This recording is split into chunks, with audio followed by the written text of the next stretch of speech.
Hello.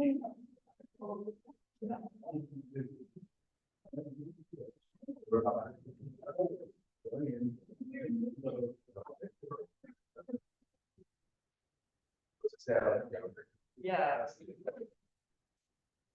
There's a funny story. Times.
It is 5 p.m.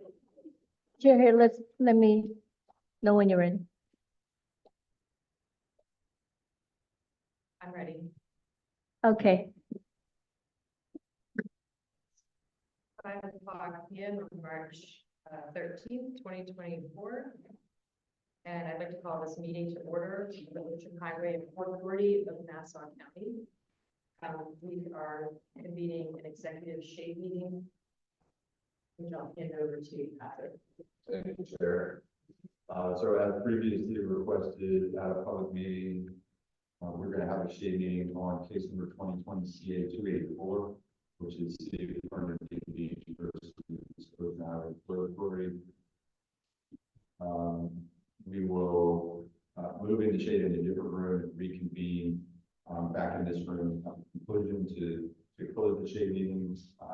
We've allotted an hour to have the shade meeting made in early.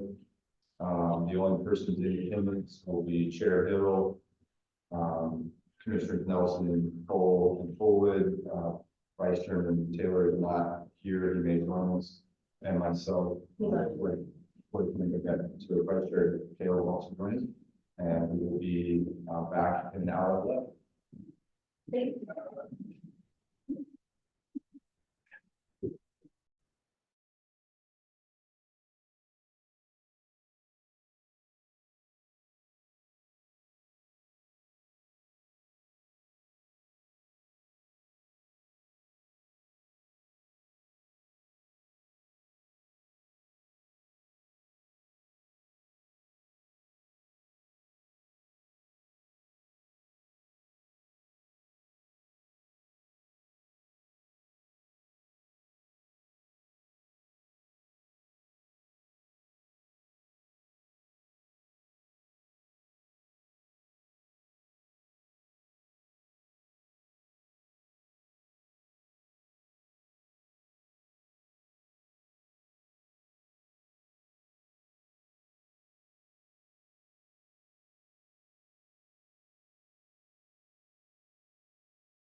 Yeah.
Everybody see?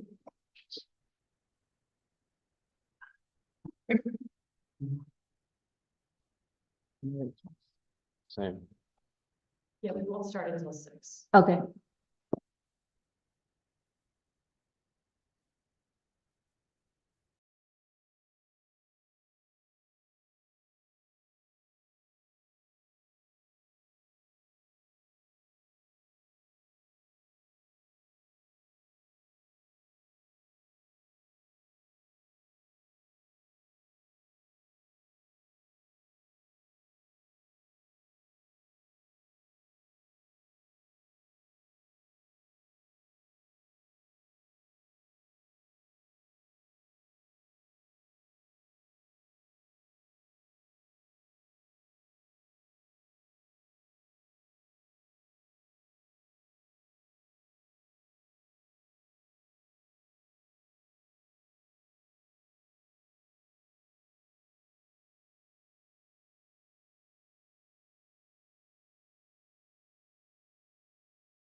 Okay. Wednesday, March 13th at 6 p.m. We call this meeting of the Ocean Hill Port Authority to order. We'll convene the executive, we will close the executive session. Right, so we're back in public meeting and concluding our executive shade meeting on case number 2020 CH. Okay, and then we will commence the monthly meeting of the Ocean Highway Port Authority. Commissioner Nelson has agreed to offer the invocation.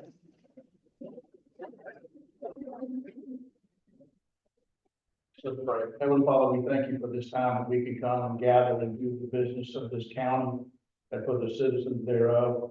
We ask your presence to be here among us. We ask that you would give us discernment, give us wisdom, and the knowledge that is needed to complete this task. Father, watch over our first responders and our military. Bless them and their families, keep them safe. We ask this in Jesus' name. Amen. Please join me in the pledge of allegiance. I pledge allegiance to the flag of the United States of America, and to the republic for which it stands, one nation, under God, indivisible, with liberty and justice for all.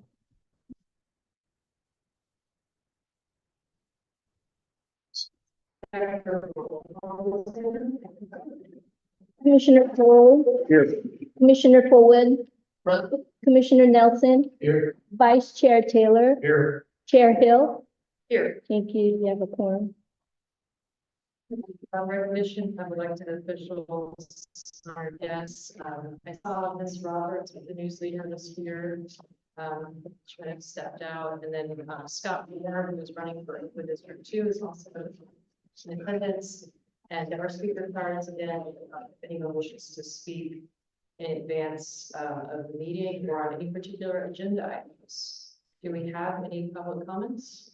None submitted. Okay, and if there are items you wish to speak on later, if others join the meeting late, I'll offer that opportunity to speak. So on to regular business, 8A, the approval of the minutes. Do I have a motion to approve? Do I have a second? Any further discussion? Yes. I'm gonna make a change. Find it in here. Talking about the CDP facility. The minutes reflect the Terra Hills and definitely reflect the city facility out on the board and here.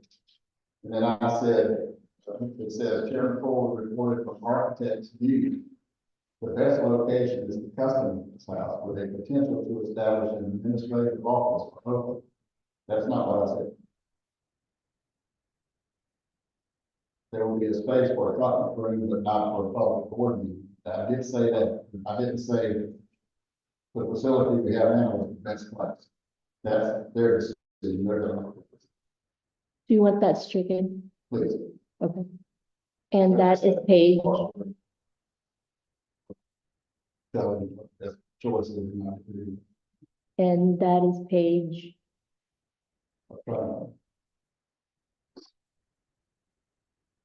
Maybe page 5? I believe so.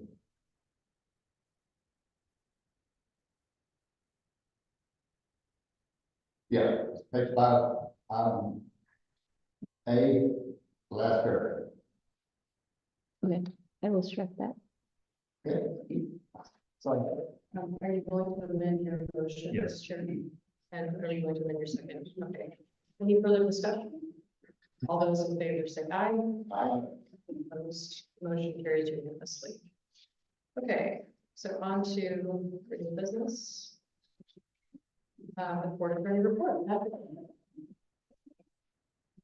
Thank you, Chairwoman. I don't really have anything to report other than there. I would say,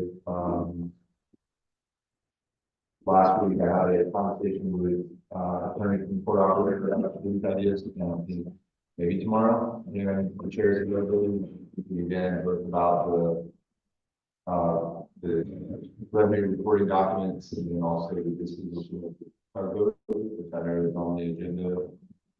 I have provided the Port Operator, via their council, the email from DOT that outlined everything that has to be done in order to properly dispose of the tugboat. So they have that information. They're interested, but I think there's some follow-up conversations to have with them and some other things we need to address before we fully tackle the tugboat, including the document reporting, which is on the agenda, which is a resolution on the agenda. So other than that, I don't have anything to add. I'm happy to answer any questions. Yeah, we do have the tugboat later on the agenda, and we have some comments with that. Any other questions about it? Okay. Moving on to the report of compensation. So you have the monthly, treasurer's report and package. So, obviously you receive quarterly, the quarterly portion of the annual fee to the operator. Contribution for maintenance, matching the grant contribution. Now, obviously, just the normal expenses, the down in port operations, obviously, we paid the last 50% of the audit. The audit is complete. And we paid our total post contributions, which were $28,000. So, and then obviously Customs House, again, same thing. We had Worldwide Terminals contributed for the miscellaneous IT expenses that were above the grant amount. So we had a $25,000 grant for that. So obviously, again, they contributed to meet the rest of the expenses that are listed on there, the $7,000, which is the IT upgrades for the Customs House as per requirement of the Customs CBP. And obviously, then the last page is balance with the accounts. So I received a reimbursement form from Rosanna, I think today you sent it, because which day yesterday. It had some estimates of expenses for grants was being submitted. Clear, and I don't have it right in front of me, but was that, I was just not sure why that was being resubmitted. Are we covering that or not? We are covering? No, the operators covered the Customs House work above and beyond. We had a grant, obviously, and the operators covered everything above that. For the technology upgrades? Yeah. Okay. And the ongoing technology costs, right? So there's at least 12 months of ongoing Right. costs that CBP is going to submit to us for internet connection and things like that. Sorry. So we have a grant. So we have a grant for the Customs House. I'm not sure what invoice you're talking about, but obviously we have the grant for the Customs House upgrade, of which everything above the amount of the grant is being covered by the port operator, and that includes ongoing monthly operating costs for the CBC Customs and Border Protection network fees, so the connection fees and stuff like that, and all that will be paid for by the operator. Yeah, that grant is strictly for architectural services, right? Different grant. Yeah, we're talking about the IT infrastructure upgrade. So there's two small grants for the Customs House, right? So there's the IT infrastructure upgrade. Yeah, and then the architectural grant, two different things.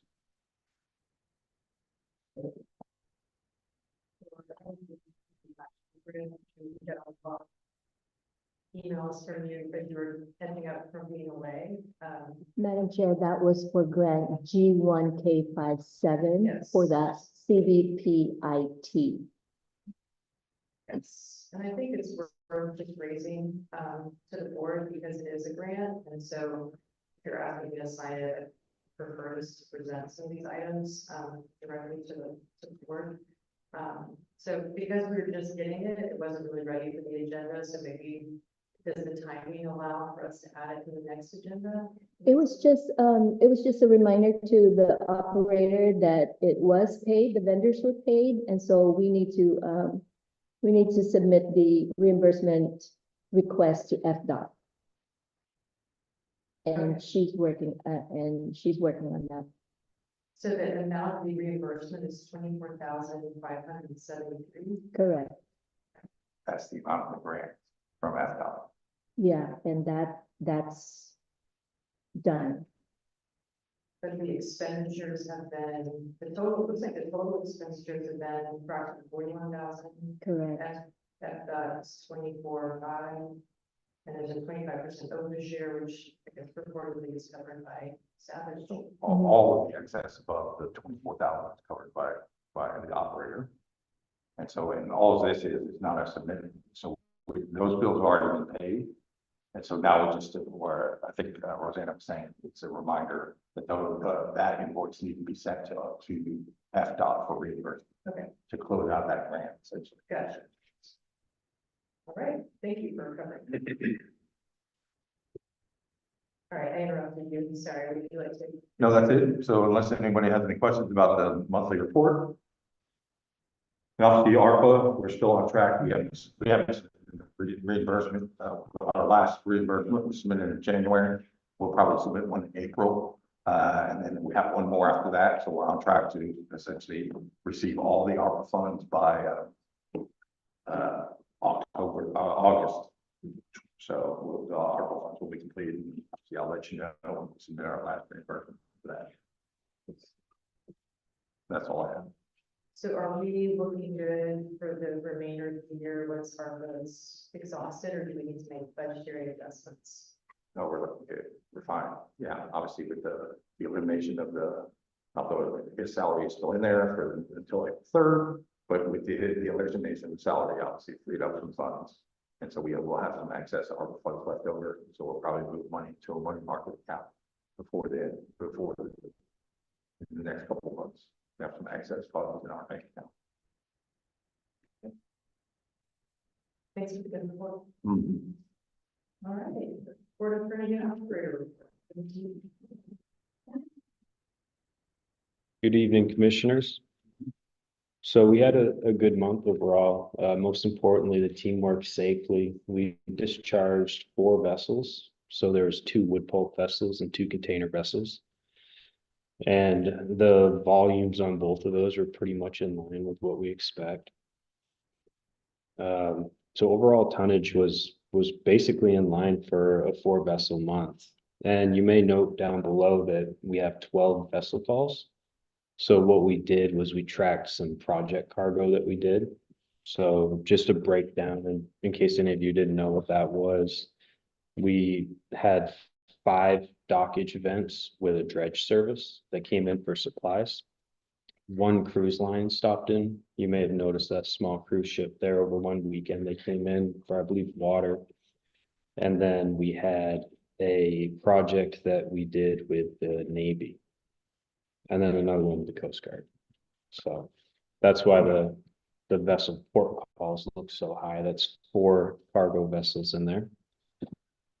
The dockage days were 23, just associated once again with all those project moves. Our total rail cars were up, as well as our average trucks per day, which makes sense because you'll see up on the wood pulp that we're off to a really good start for the year. So with that wood pulp being up, and you can see it again year over year, if you look at 24 to 23, those volumes being higher, we'd expect a little bit more truck and rail car traffic. Any questions on the volume? Commissioners, any questions? Do we expect Pratt More to be up next month? Do you expect it or? Yeah, we expect a vessel. So it's not abnormal for those to land every other month. They're not back to back. And there's one at the dock today. That was the one on the South Fair. So this month will look good on the KLB. And once again on the wood pulp. So as we discussed earlier, this month is looking really strong. We've got 2 container vessels. One of them's complete, one of them's upcoming. And today at the berth, we have a KLB vessel and a wood pulp vessel. And then later on in the week, we'll have a hardboard vessel coming in. So this will be a 5 vessel month.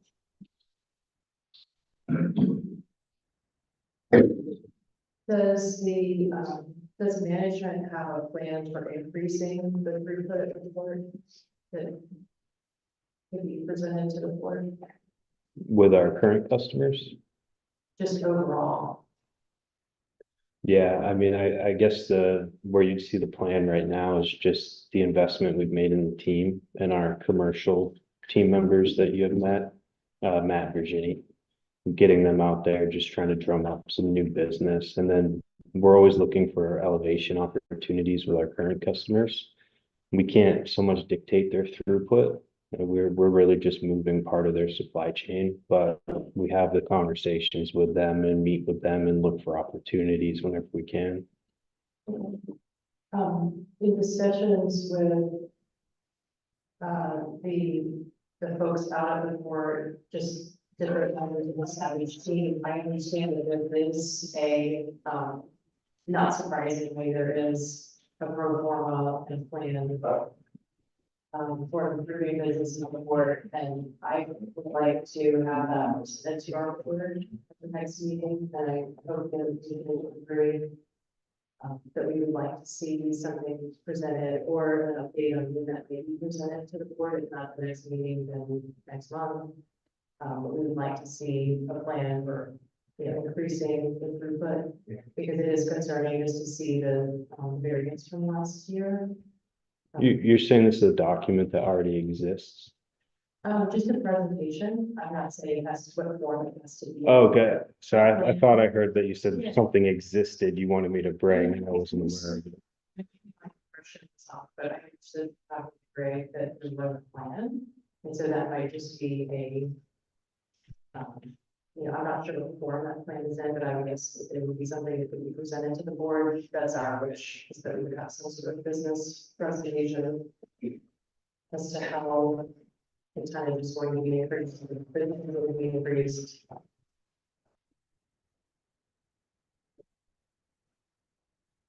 And I'm throwing out a timeline on behalf of the board, but I would say a 5-year plan is appropriate. 5 years is our planning cadence with the state.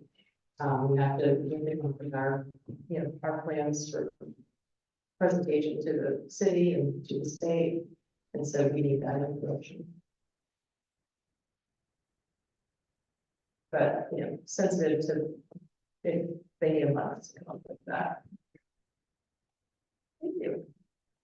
All right, we did have, in the packet, Rosanna was kind enough to reattach, the document, yes, the document request. What you have. Go right ahead. And you've been in touch with the Navy from Kings Bay for any reason Yes. about use of the warp space partnerships? You know anything about it? That doesn't sound familiar, but the one of the projects. Someone that works up there, the Navy was doing some construction or refit of their facility. They possibly would need a location to dock some of their ships. And he asked me if our space would be available. I said, that's pretty tough. Depends on how long you want it there, how big it is, and whether it would interfere with our business. So I'm get in touch with. Great. That's something not to look out. Yeah, we've got some contacts over there from some of our projects we've worked on in the past, so we can reach out. Thank you. Well, Do you have a contact person? I'm sorry. Do you have a contact person? I'll get them one. I'm not sure exactly. This is one of the workers that they retired.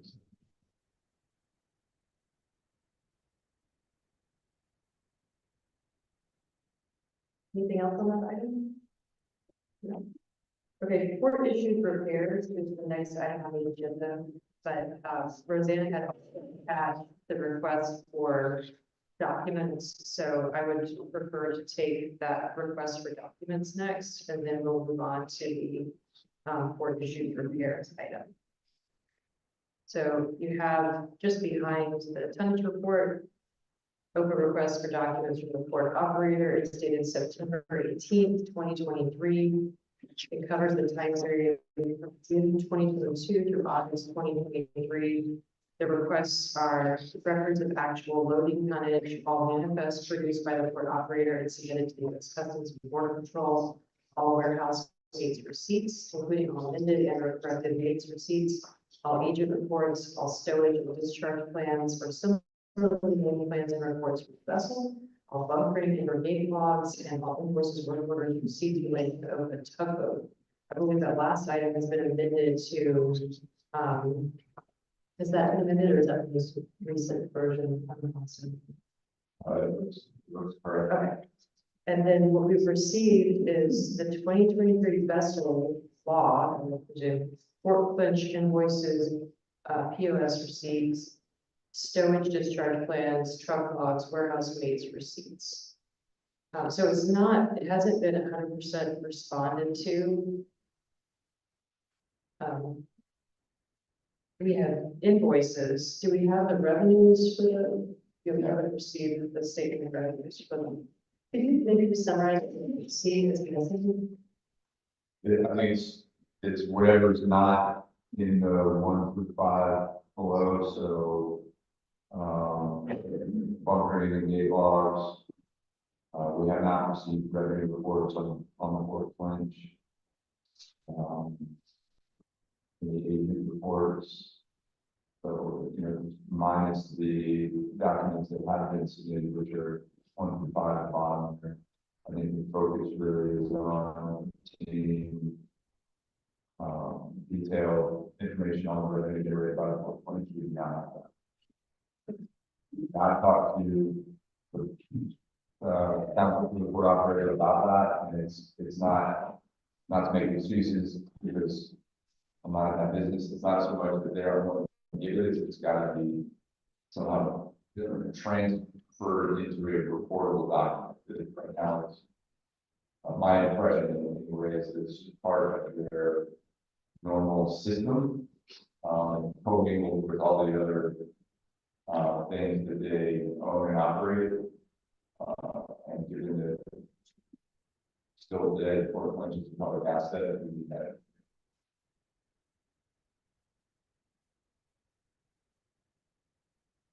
Yeah, we've made this request over and over and over at every single meeting, so we need a timeline for when it's going to be responded to.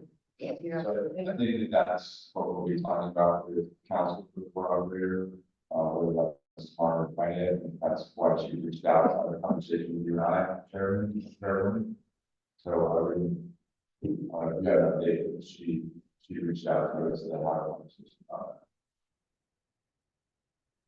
Sure, yeah, and I know that they've discussed the tug and wanting to evaluate the options of the tug. As to what Mary said, I know we're skipping ahead a little bit because that's an item later to be discussed, but these records are needed regardless of that separate discussion. And respectfully, we need a response to that. We need to be able to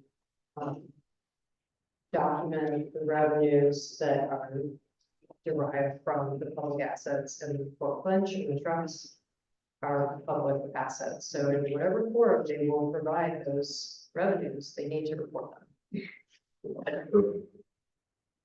Right. Do I have a consensus from the board on that?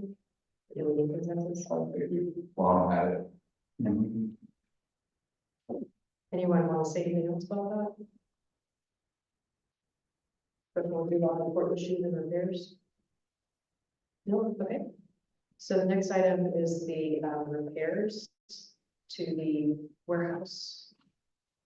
Other issues, Commissioner Nelson, did you want to discuss some of the items that are outstanding or? Well, what I will do is I would rather revert that down to when I get to my committee report. And then I can go through it all at that time. Okay. This is under the operations report, so I need the opportunity to provide any information. Do you have anything? I gave a report to Commissioner Nelson, so if he wants to cover it at the end, I'm fine with that. And then capital improvements, is that sort of in the same vein?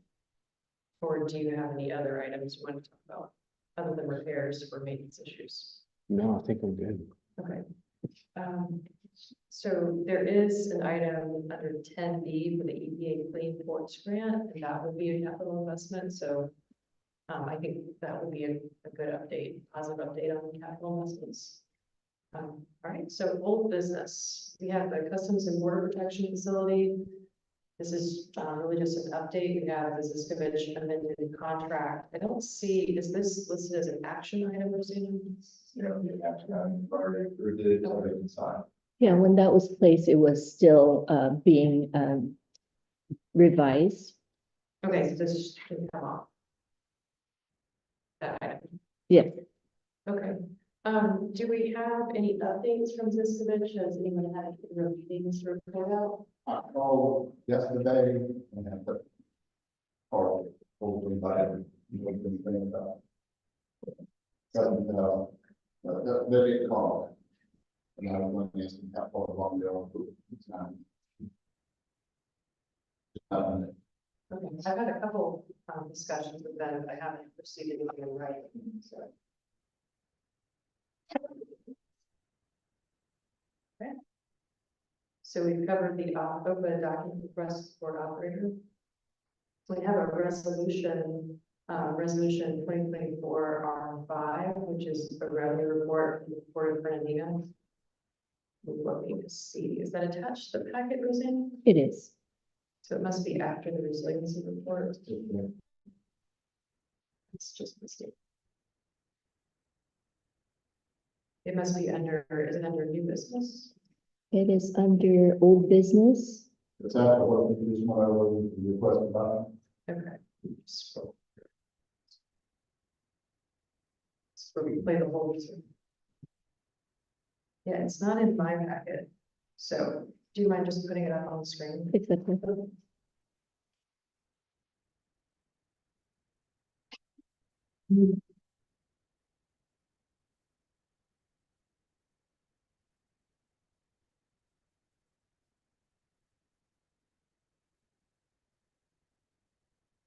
Okay, so as it's written, it says that the operator will provide reports. Do you mind reading the whereas? Whereas there's a report of law One moment, please. section. I guess you don't have a mic. Would you mind reading the whereas? Just So large, as follows, I drafted this, got some feedback from the chair, whereas pursuant to Florida law and the operating agreement between the port operator and OPA, the port operator shall prepare and provide to OPA quarterly based on OPA's fiscal year. Reports reflecting all revenue generated collected by the port operator at the Port of Fernandina.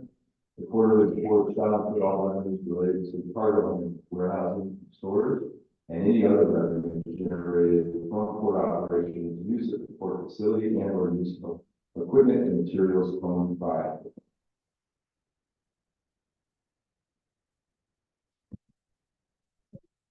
there, whenever the operator was paying a portion of dockage and mortgage to OVA, what sort of reports were required to be prepared and submitted?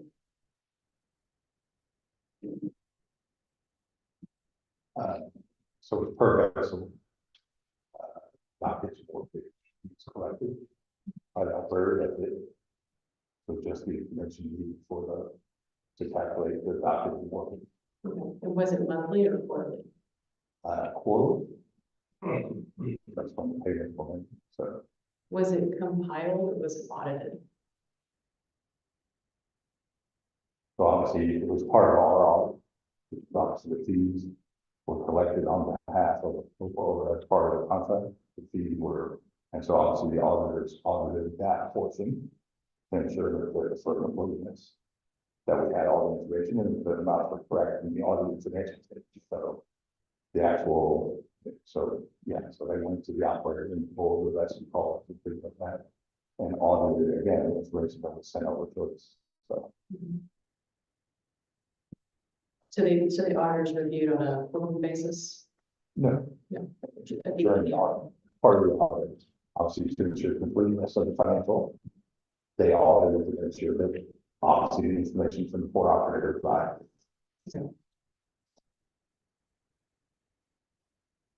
I would propose to amend the resolution to include an annual audit by our auditor, but I would like your input on the fee. So obviously, we can hire the auditor to do required procedures. This is not part of our, because we derive no revenue from it. Obviously, once, next year or the year after that, obviously we start to collect per ton fees. And then the per ton, the tonnage report for the three towards the port and how those fees are calculated will be part of our, obviously currently, we derive no revenue from any activity with the port. We receive a fixed fee from the port operator. So as far as the auditor, obviously we can We have to ask them if they want to do these agreed upon procedures, which would be a separate activity completely. And obviously you have to, what you want them to do. We received no report, so I mean, there's, again, for them to essentially, the operator has audited financial statements, whether the report is broken out or not.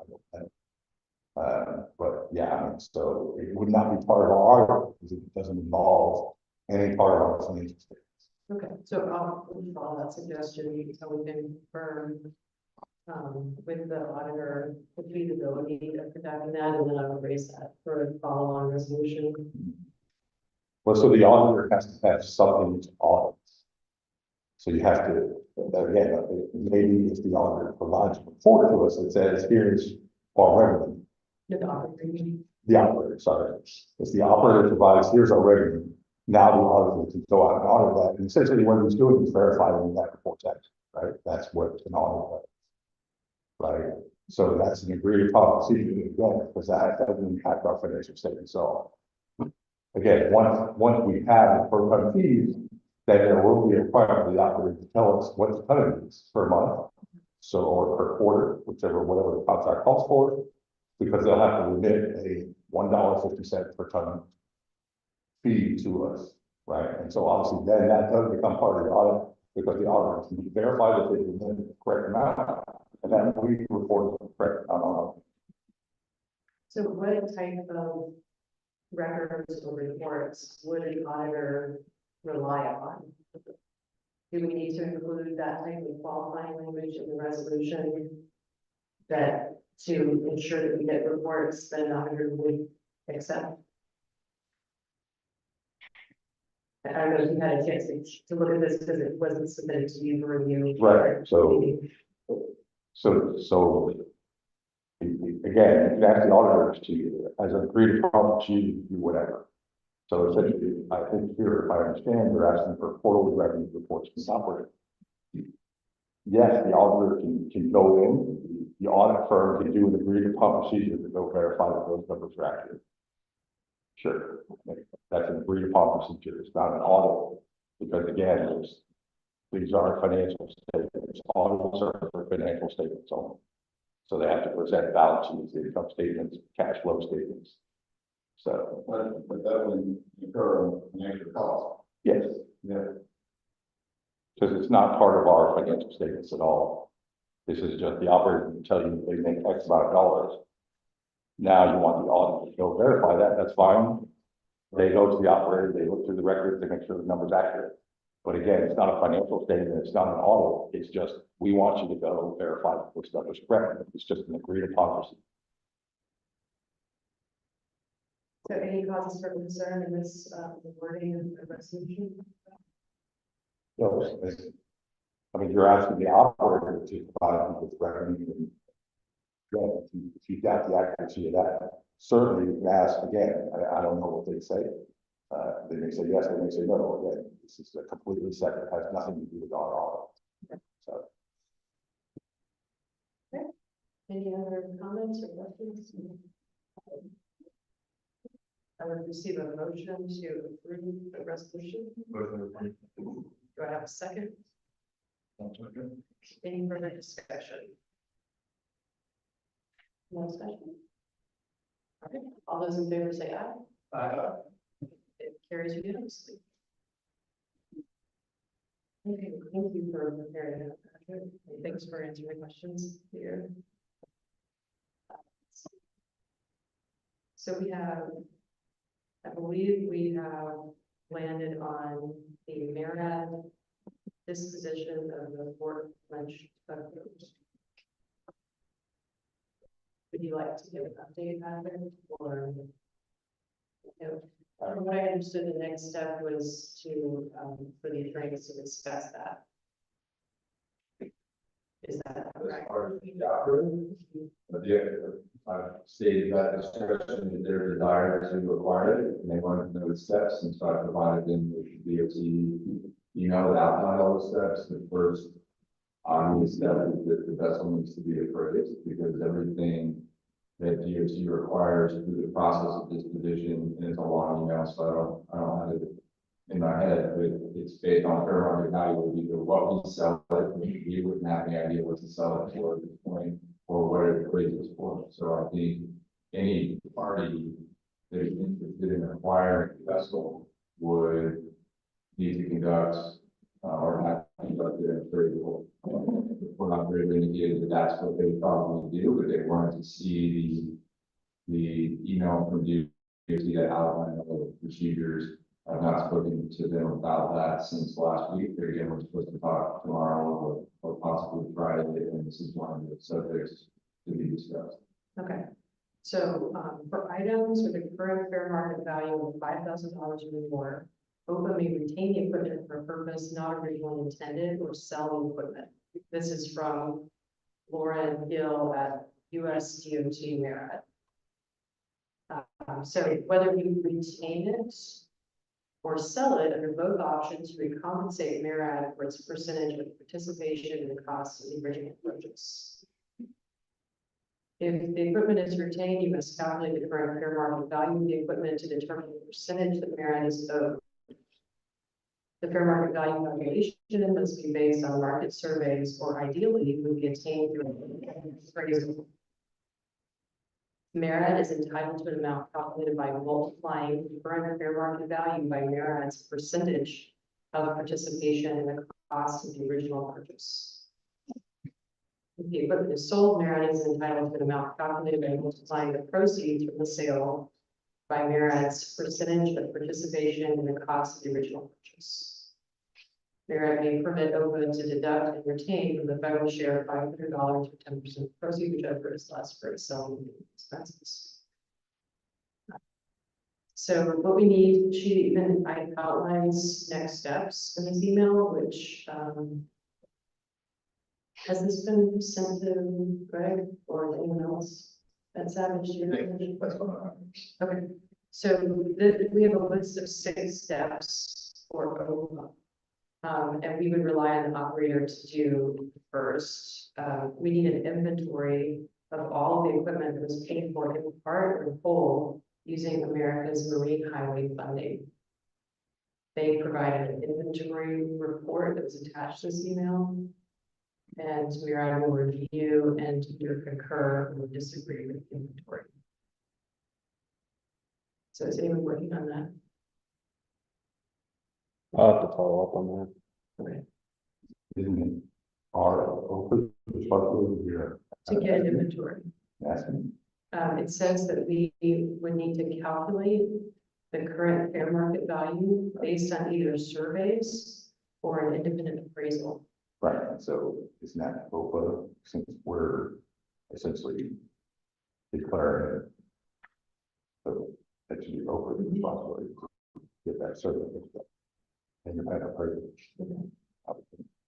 Unless a buyer is willing to do it. So, yeah, if an interested party comes and says, we want to acquire this equipment, our response would be, we need to know what the appraised value of it is before we can negotiate, because there are certain other contingencies that we have to meet in order to make MARAD whole. So it doesn't need to be have to do it. It just needs to be done. But isn't a buyer not independent? Well, the buyer's not going to appraise it, they're going to hire an employee to do it. And I would say, although obviously I don't speak for them, I know the port operator is also contemplating the fact that they have put equity into the vessel through repairs and things that were recently done. And so I know that they're trying to figure out what that may mean given these guidelines. So maybe they will be able to provide an update when we speak in the next day or so. But from my perspective, the idea would be the potential purchaser would provide an independent appraisal or a fair market value survey of the items they want to acquire. Rather than us. And we have received requests from other buyers to view the vessel. I would be interested to hear the board's opinion of, how they should handle those requests.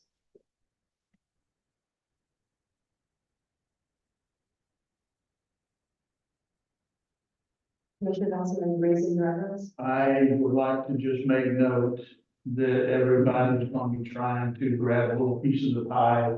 I invested this much in it. Nobody's invested more than the taxpayers. And I would like to make it part of the record that since Savage has taken over in July of 2022, they have not relinquished one dime of that revenue to the OPA. They have retained it all, so as far as this commissioner is concerned, whatever they've invested in it has been part of the operational cost, period.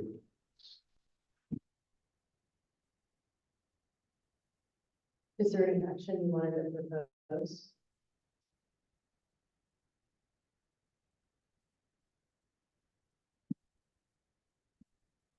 Did you have an action you wanted the board to take? No, I just want to make that part of the record because I'm always concerned for this, well, you know, in case we get outbid or whatever, we still want our money out of it. They got their money along the way. They've used the tug at absolutely no cost to them, other than what maintenance they performed on it and this last recent inspection. So to sit here and say, well, now, you know, if we don't get the tugboat, we want some money, in lieu of our investment, but you used it. Thanks for making your opinion heard.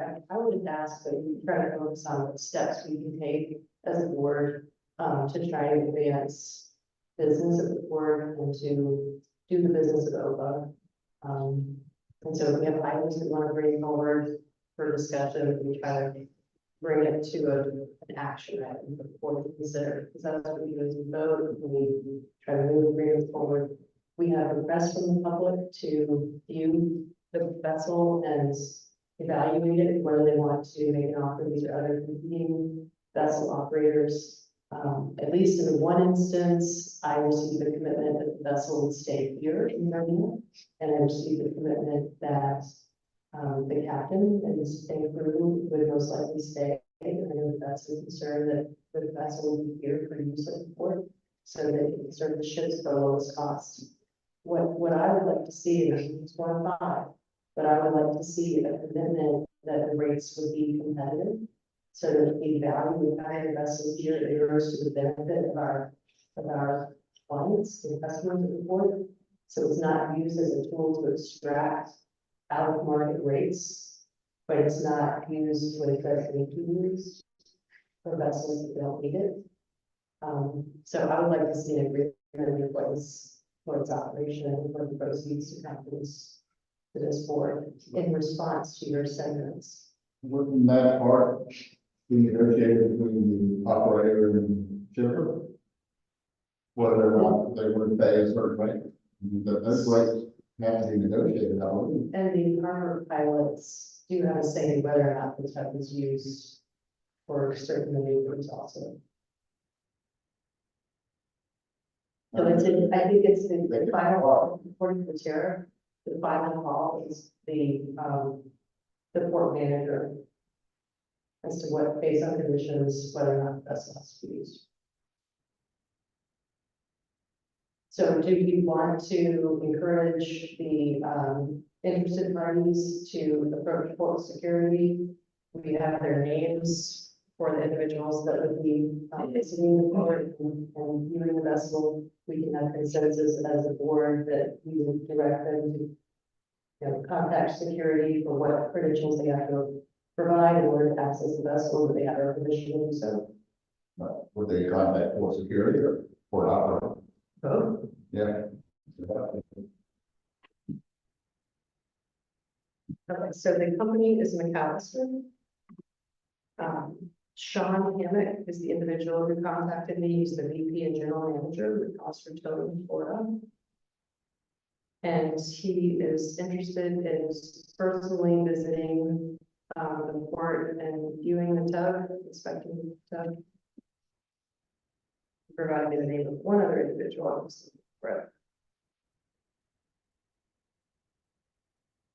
Landon Leone. Both have a Twitter card. Sean Hammock and Landon Leone.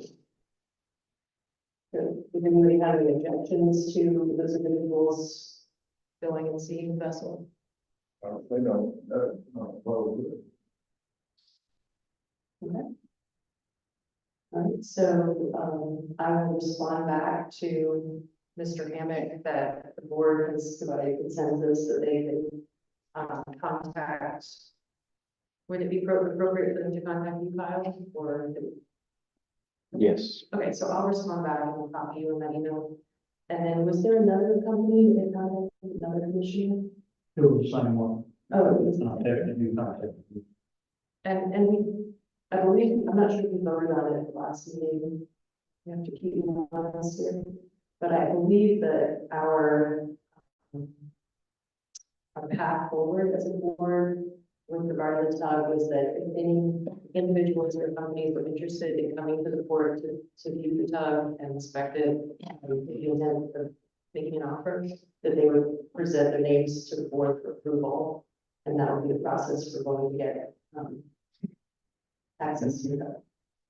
You have everything on Just in the interest of transparency to all the commissioners, that our decisions are made as a board.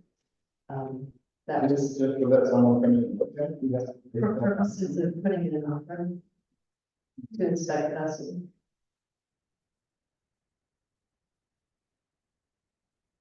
I didn't feel that I could give that approval based on an email that was sent to me as the chair. Hopefully you would agree. Okay. I would say that would be appropriate for someone who's want to write a check, if somebody just wants to come and see. I think that he's got a security law. I agree. If he wants to, we want to find out who's in the local code, let him send us an email, say the day so. I don't think it's up to us. So maybe the consensus then, Chairwoman, is that if inquiries are submitted to a board member regarding inspecting, viewing, assessing, visiting, the consensus of the board is those inquiries will be sent to the port operator to arrange an appointment to go on site and view the vessel. Instead of having to have each one in front of the board for consensus. With copies of Rosanna, please. Sure. So I come back to my better person. But now we have multiple bidder entities. Who's going to be the independent person? We can determine that, you know, at the time. I mean, if someone is interested, they come look at it and see how we're interested, we want to make, how do we go about requiring this stuff? We'll provide them the guidelines from DOT and say the first thing we need to do is an independent appraisal or a survey showing fair market. So you have three different independent persons. That would be nice. The alternative is the Port Commission can appraisal. Well, What would an appraisal cost? I have no idea. no, Yeah, no idea, but I would think that's the way forward, for the board to conduct an appraisal to understand how much the value of this tug is. And obviously interested parties to, so that, because the second question becomes, is it going to be a bid? Are they going to submit bids? Or is it just, yeah, whatever, or highest bidder or whatever, so seal bids, whatever, right? But obviously to ask for three different appraisals, okay, I guess, hopefully they come out the same, but it could be three completely different appraisals. that might be a good education for the board. Find out what this thing is really worth. And then I'll just say, if you put conditions on sale, like the tug has to stay here, or prices can't increase or whatever, obviously you need to make that clear to the bidders. And that will affect the value of the tug potentially. You know, we haven't issued an RFP or RFP or anything like that. I think you can reject a potential buyer that wants to take a vessel and remove it from the facility. You just say, well, that's not what we think. So that's a condition of the sale. That's, so is that going to be a condition of the sale or is it not? Yeah. In other words, so we have potentially three bidders, potentially. Is the condition that the tug has to stay here, or does it not matter? As part of the original acquisition, didn't we have a statement of value when we originally acquired the tug? Do you remember? I'm assuming the chart was appraised, but I have to look back and see if it was for sale or how they found, I mean, I thought they found it somewhere in New England or somewhere. I don't know. Is it here local? It was local. I don't remember. What level? what will be this area? Yeah. I don't remember how they found the tug and how it came about. How we got it first, but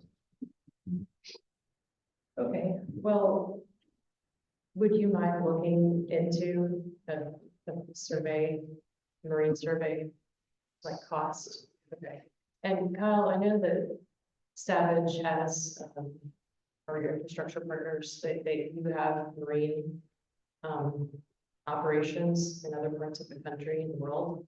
Do you offer any, knowledge or expertise as to how, They're a provider, that's not where we do that. you know, you can tell us how much a survey is? Yes. How about the I'm not sure. There's no thoughts.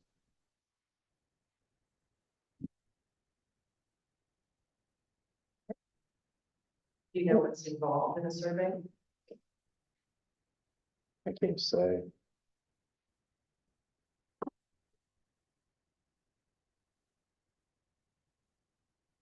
Are you aware of any companies that have conducted surveys in the area? Or have you been part of any of that in your experience with your employer? We have, I mean, we have insurance on it, you know, for going to the dry dock and such. But I mean, that's not something I really get involved in. I'm pretty sure there was a survey when Chris did. With obviously, FDOT, DOT asked for an independent appraisal of that. That's what we find vessels. So I'm pretty, you know, obviously that it was worth the amount they were paying for. I'm pretty sure, I don't know, I'll have to go back. to the documents, but part of the thanks. So that company would be a good place to start, and the fee that we pay to them would be a estimate. We know that's going to be years. Okay, so do we want to proceed with approaching this and appraiser, or do we want to just give permission to this one to the house to go look at the vessel and leave it at that? I can tell you right now, Alex will go back and look at it, he'll tell you what that tug is worth, but I still think we need a fair market appraisal on it. So that we know, and we've got our bases covered, that if anybody says, where'd you come up with that money? That price, well, we can pull that out of the, this is what we got.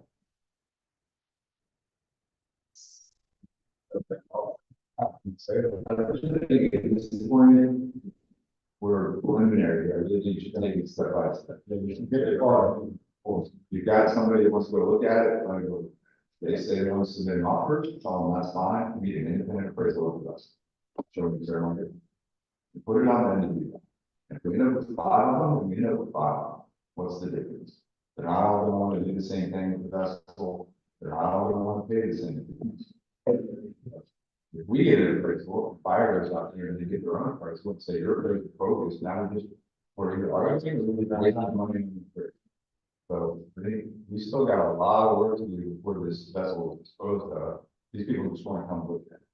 They want to take the next step, they'll let us know, and we'll tell them what we need, so that we're in compliance with the disposition guidelines that DOT is provide. That's my recommendation. Well, and I appreciate your advice, because I know you're involved in a lot of transactions, so thank you. Okay, so moving on, unless anyone has anything else to add to that? All I can say is, three people may come and look at it, and 3 people may say, we're not interested, so really don't come for the horse, let's see what is that? Madam Chair, Yes. there was one from Jamaica, so I don't know if you replied to the email. I forwarded it to the full board, asking for the tug. The one from Jamaica. Do you remember that, Patrick? No, I don't. It was earlier on. I will look for it. Okay. And if anyone receives, requests like that, they can just be forwarded to Rosanna and to the operator. Consensus. Okay. Give to it. All right, the next item, is there anything else on that, is the resiliency plan. board feedback, I just would like to say before we get into the resiliency plan, that, looking at the pictures from the board after our last high tide, supermoon, that I think this is very timely, if not overdue. So, I'm not clear on what action we're supposed to take. Did Jim, Donald ask us to approve this plan or write a letter of support for the plan or just provide feedback? He asked for feedback from the full board. And you asked the full board to provide from the last meeting. Has anyone, have you received any feedback? No. And I haven't provided any either. Has your team reviewed this report in light of the current operations at the board? I just got it today Okay. when I printed this packet. Yeah, I don't think it was attached to the last meeting agenda, maybe. No, it was not. Because it came in last minute. What is the timeline to provide feedback? He did not say. And I know it was late, the report was late because he was very sick. Mhm. Um, And when I received it, I forwarded it to everyone. Okay. Well, I think if we determine that there is a timeline to provide feedback before our next meeting, then I would just ask for board consensus that we can work with the operator to provide comments to this document, just to align with the current operations, board and other concerns. And then anything that requires both those consent, if they want a letter of support, then obviously those items would have to come back before the board for approval.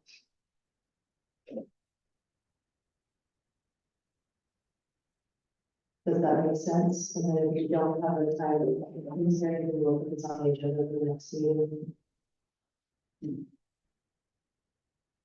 All right, give us a little bit more time to do it. Good. All right, when we're thinking to go forward, to improve the level of communication and cooperation between the city, furthering the beach, furthering its businesses and residents. Creation of this plan requires regular communication between the city, public, Savage, Westrock, the paper mill, and the railroad, and other stakeholders. There will be meetings between all those. I think going forward, there's going to have to be a lot more meetings. I've read a lot of this, but there's a lot of. At this point, I'm not sure what feedback I could offer. I don't have firsthand knowledge of access ramps, slope repairs, and flood protection bulkheads, Right. right? So I don't think we That's what I'm saying. house might be the only word that does. Maybe still not, it's the right knowledge. Well, I think there are aspects that we can deal with, but there, like I said, the operators will have to do a lot of it. They have knowledge. We could make any of it.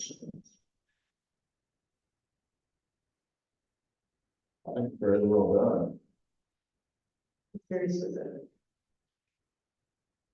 So Kyle, who from your team would be reviewing this and determining what, if any changes you would want to propose?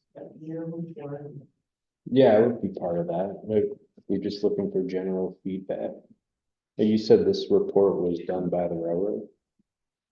No. Yeah, this is part of the state resiliency program.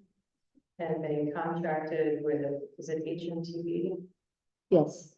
to review infrastructure, the ports and water facing infrastructure.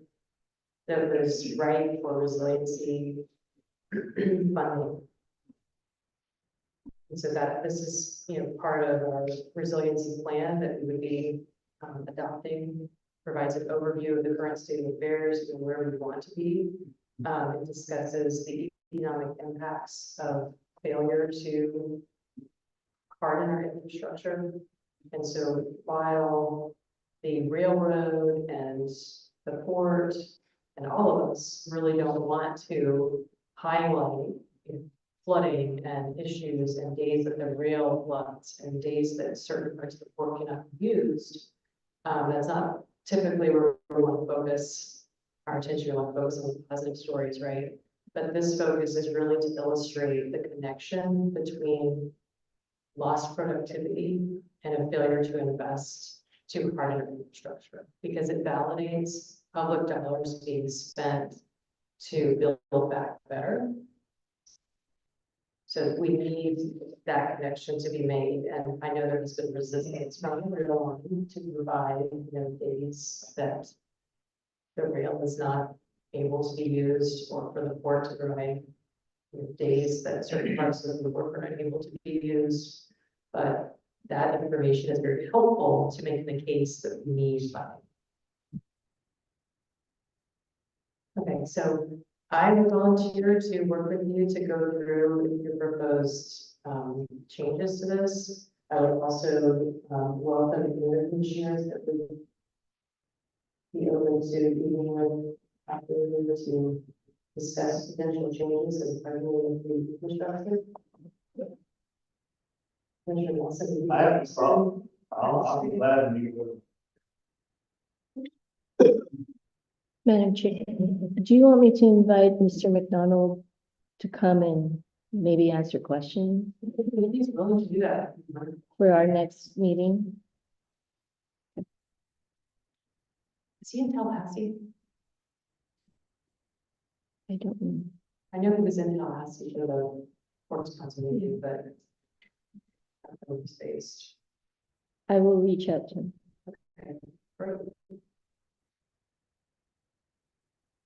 And then Vice Chair, do you think this would be a good topic for discussing with the city? We have some stakeholders listed in the report. I don't know if we need to, I would think we need to engage with those stakeholders. So we could divvy up the list on us, or we could invite stakeholders to attend a meeting. What's your pleasure? I think we reached out, discussed it, to try to get, their kind of to come to the meetings. We do that, and get some feedback. I know it's spring break season and people are traveling with kids and all that. Would anybody else be interested in having a workshop to discuss this? So we have in here listed, key stakeholders involved in port operations, include OPA, Sebring, Beach, FDOT, West Rock, or Savage.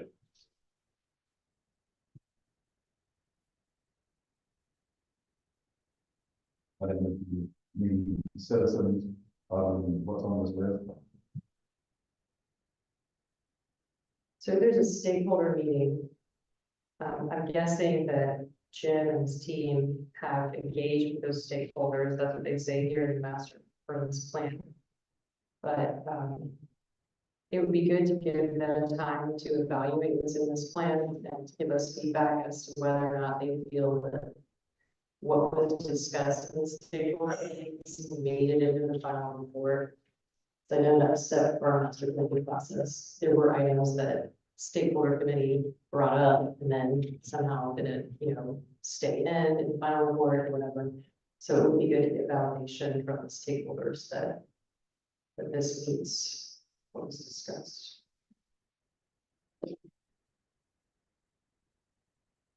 Okay, I'm not hearing that you guys want to have a workshop. I think you were, yeah. So we've got the city, we've got. I have a contact at the railroad. be happy to reach out to Bruce to, find out if they have any feedback.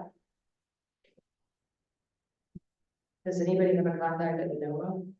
I know I've been copied on some of their meeting invites, their statewide meeting invites, so I can reach out to them on that.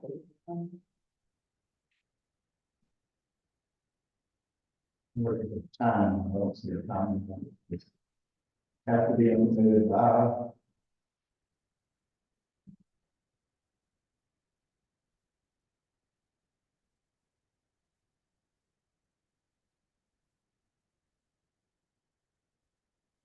Okay, so are you gonna reach out to West Rock, or would you like me to do that? That's true. Does anyone have a contact with the Federal Highway Administration?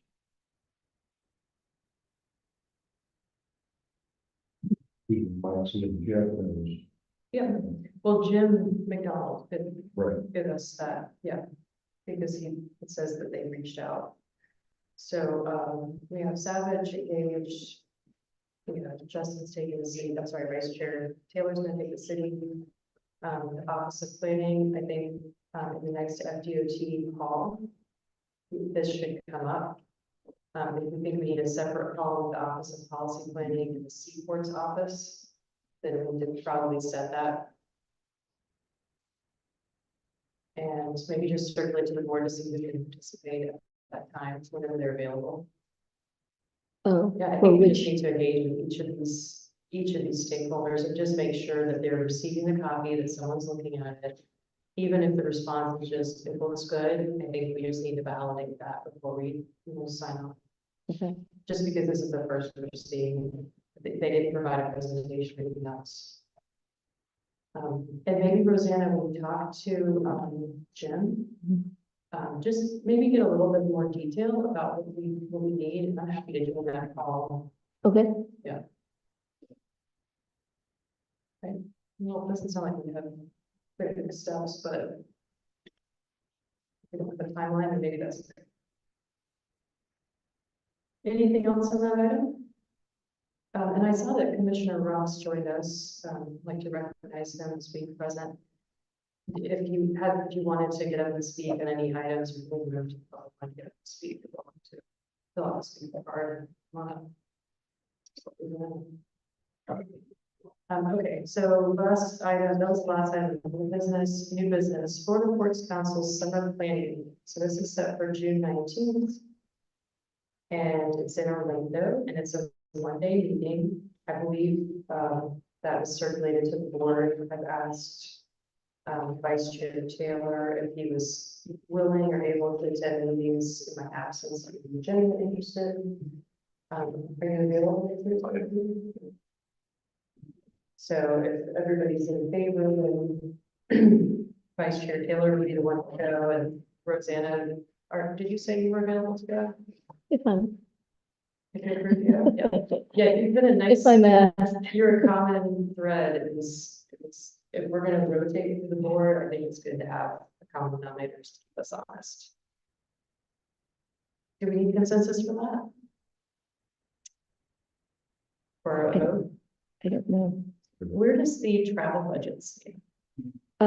That's going to be discussed under 10C for the budget amendment. So, I just wanted to raise this. I think it's really important for us to go to Florida Ports Council meetings.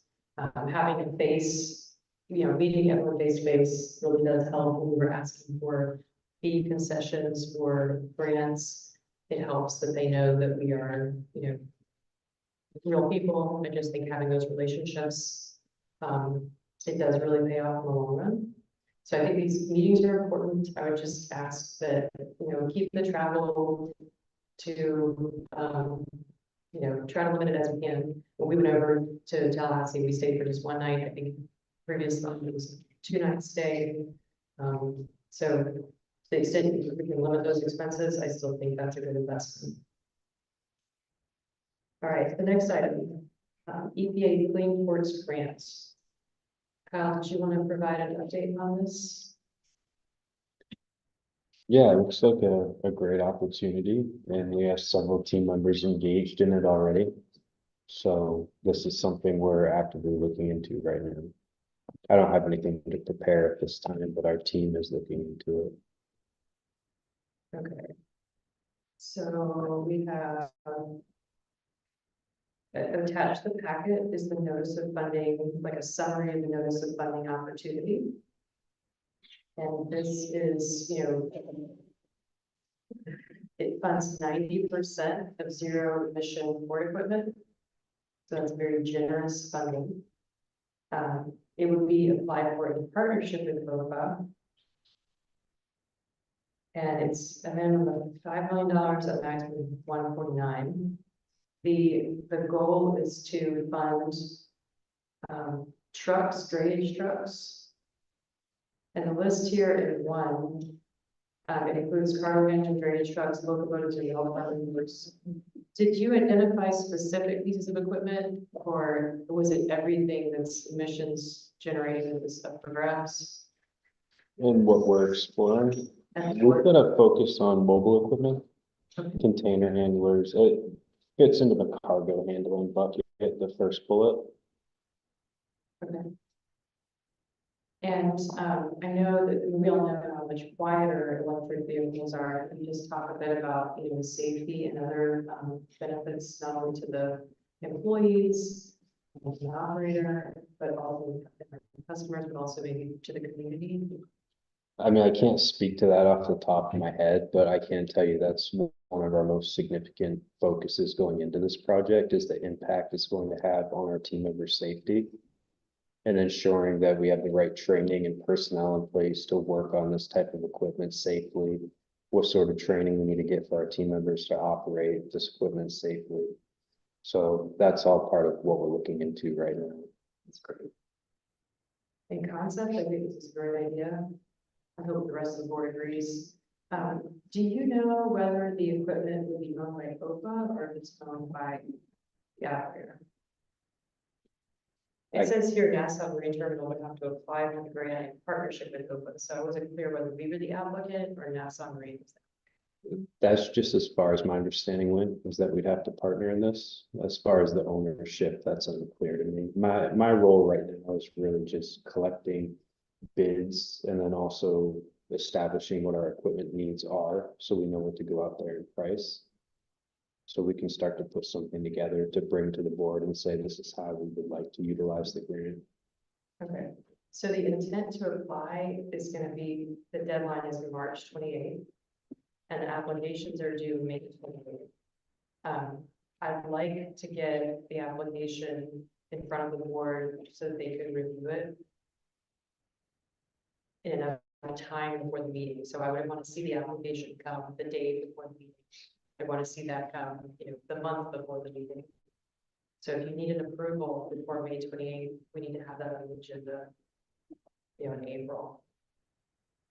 Is my request.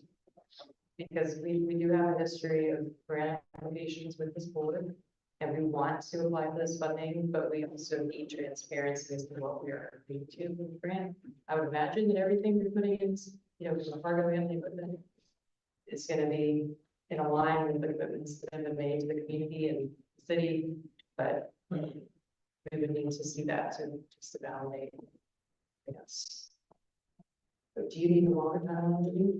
No, I just wanted to comment that the council for the port operator brought this grant up to me and the concept of it. And they're very person kind of spearheading way and then writing, applying for the grant. But we also discussed given the timeline, the obvious need for the board to be aware of what this means, what it's about, what's going on, given our history, and that was well received, and I was told we have, what we need to find, even it is a short timeline, and I also offered, the ability to have a special meeting or whatever, because we need to see all of this before, we solidify the partnership, and that's all obviously we can expect.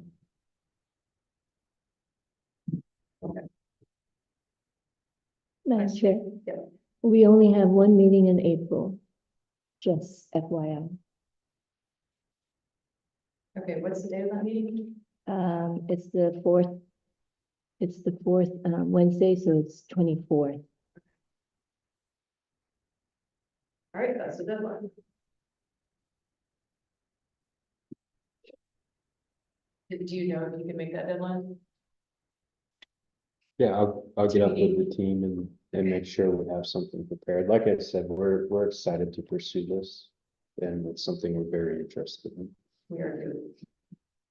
Yeah, I think that's gonna be wonderful if it works. I think neighbors will notice a difference. I know the workers will notice a difference. So if you can't hear each other over the drone of the equipment, then you can't shout out, to each other in the moment. So to me, that's very important. Okay, next item. Why don't you want one meeting in April? Yeah. Because I will be out of town the second Wednesday of April, and I reported that to the board in December or October. So the chair decided just to cancel the April 10th. So if we need to set another meeting in April, let's talk about dates. We could do that. Do you think we'll never meet them?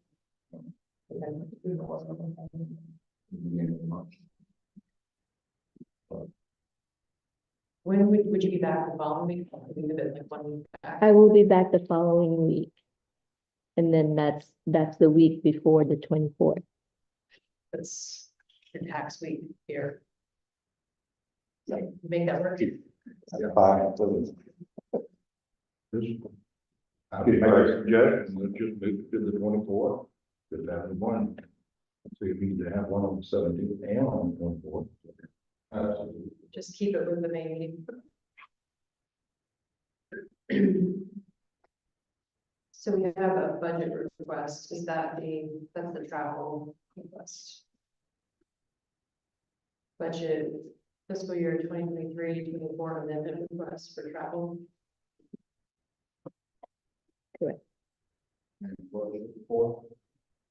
If I may, Madam Chair, I have two requests regarding the budget.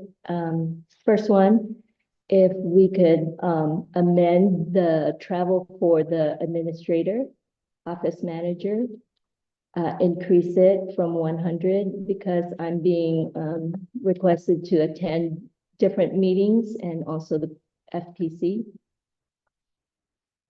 And I've already expended the $100 purchasing the equipment. Administrator, need to go for. She, Never done that before. yep, she came with me last time. Possibly consider. Well, and we did talk about it, but it was because we don't have a director. And so to avoid having one individual serving in the capacity of representing the entire board, I suggest that the board agree to share those responsibilities. So are you changing your position on that? Because we discussed it previously. Yeah, I don't think it's safer. I think one person can do it, all of them. Because as a staff person, she had access. And so she still go and still, we can still get the same information, but she, that constant person, so, say this time next year, new commissioner here. She's still going, and she's still that connection, that constant person. And other boards, in attendance, there's multiple people in attendance, they have a staff person there. The additional cost was really. She rode me in the car, maybe we're buying a plane ticket, that I can see the argument, but we were paying her a salary anyway. We didn't have to pay the hours for the time. And then after the meeting, if I may just add, we followed up with many individuals, she did the follow-up or making sure that we stayed in contact and got the information that we needed. Mhm. So I think it's good. And you are working with the folks at FPC regularly Yeah. regarding our grants, and other items. So I think it's good for her to have that relationship. So I definitely saw value. It wasn't a twofold increase. But I do want to talk to the issue about changing the budget. So we had in the previous approved budget, travel for the executive director, and we discussed that, and potentially taking it out, and I remember, Commissioner Colwood, you were not proposing that we took that funding out. But I think what Rosanna was asking was to take the budget for that travel and move it over to allow commissioners and the office administrator to utilize that funding. Is that correct? Correct. Okay. Because if you refer to the treasurer's report, the commissioner's travel is budgeted for 1,000. Then after you submitted your expense report for the Florida Ports Council, it's already gone. Right. But if we have listed Florida Ports Council representative, does that just need to be changed to Florida Ports Council travel? I need board directions for that. And also there's a $5,000 for business development expenses. I mean, what is that? I think that was all, added at David's request. So- Correct. So I don't know when I receive an expense report, I don't know where to categorize it. So when you submitted your expense report, I just categorized it as commissioner travel. Okay, so it really should be the Ports Council. So I guess we need a motion and a second vote to amend budget.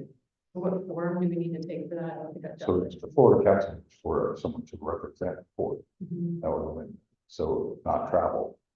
So it's just, so There's not a fee really. this was when we were gonna hire someone. To, Oh, that's right. so we're gonna Sorry. hire somebody, we were to hire, potentially hire someone to be the Florida Ports Council representative. So it's not travel, so obviously you move that one to travel, to whichever travel line you want. Obviously that probably not to be spent, so you would just motion to move the money from Florida Ports Council representative to travel, whatever. Okay, so we have $1,000 and 5,000. 5,000 for business development, 1,000 for, I'm sorry, 5,000 for business development, 1,000 for travel, so 6,000. Heading out, we would see it's 40,000. So you have 5,000, so the available funds to draw from are business development expenses of 5,000. And for a Port Council representative of $10,000. So you can reallocate those two expenses more than likely will not be spent. Gotcha.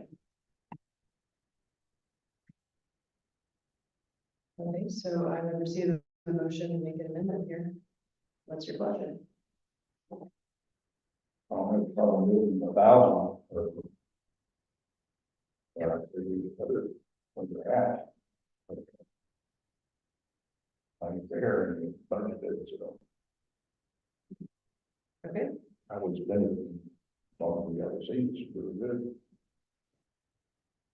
so would you like to express that in form of a motion, $1,000 moved from the business development expenses?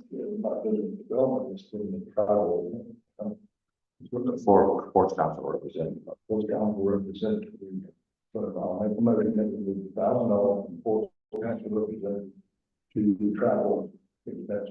And that can be the business office manager or representative. So we have a new line item for just general travel. No. No.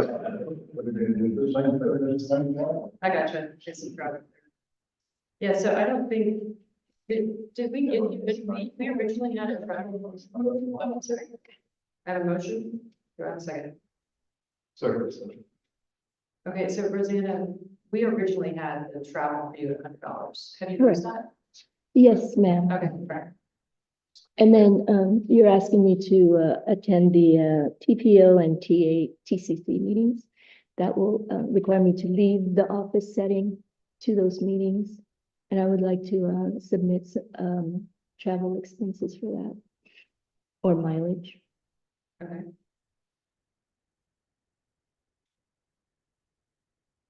So we have a motion and a second to amend to move $1,000 from the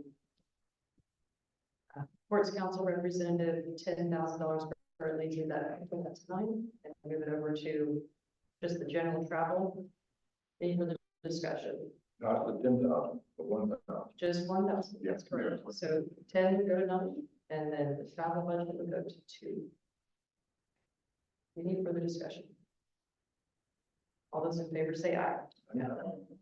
Opposed, motion is unanimous.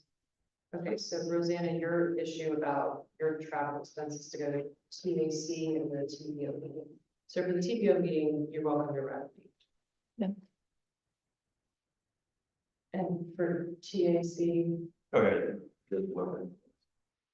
So, obviously, you also have conferences and travels, it's a $1,000 budget that has been used all. So actually, probably those expenses, that 742, or man, that's probably in the wrong place, that's the commission of travel. yeah, I mean, I don't charge them the knowledge to go to the TPO meeting. I go, right? It's only if I have to leave the MSA that I travel. Yeah, no, I understand that, just saying that, that travel is for the executive director, that line, that $1,000 line, is that right now, for the commission, for the executive director's travel. So Pierre, do we need to recategorize that expense report of 742.57? That was the, Those conferences and travels for the commission. Motion. Do we have to? So that's where we should put the $1,000. And commissioner. Commission expense, commission director, expenses, conferences and travel. Yeah. So we need another motion? No, somebody, judge, will just, that's the line, that's the proper line, usually. I'm sorry, I'm confused now. So we're taking $1,000 out of the Ports Council representative Yeah. and moving it into, Conference and travel. Under the commission director, that's where is that? right there, fourth one down. This one? Yeah. Okay, That's where 742.37 should be charged right there, okay, unless that's paid as travel. They call it. no, that was Chair Hill's. Right, so that should get there. So why do we have 2 lines for you? Curious. Because one was for, David, for the executive director, one is for the office of admin, has a travel line, and then the commissioners have a travel line. Okay, so it really doesn't, I'm not clear on what the travel line is for now, and we don't have a director. Right. Just like the business development, was it's money for David to spend on business development. Obviously, that money is reallocated to something else. Okay, so do we need a motion to reallocate those funds, because we have $6,000 there that doesn't, I wouldn't, right now, where they're at. Okay. Is there a motion on the floor? there is not a motion. There was just discussion about the 2 remaining $6,000 items, for 1.5 and 1.1. I think we still have. All right. FDOT grants. FM 4444933-11403, facility Los Customs and Border Patrol concept planning. So that was the unexecuted grant that I mentioned last meeting. And that is different from the G1 K57, which is for CBP IT system. This is for the architect. And it's not signed yet. Okay, so we just need board authorization for me to execute that grant agreement. Right. Do I have a second? Go ahead. All those in favor say aye. Opposed, the motion is unanimous. No, where's it? Yeah, hold on. Thank you. Oh, someone's in it. Yes. Oh, I'm sorry, I didn't realize he stepped away. So is that considered abstaining? Yeah, it's just for the. Okay.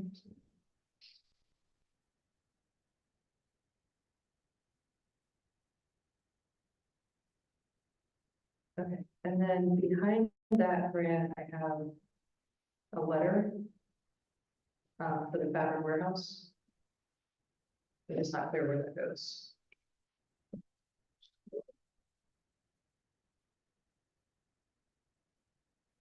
Is that an item or Fabric warehouse, no.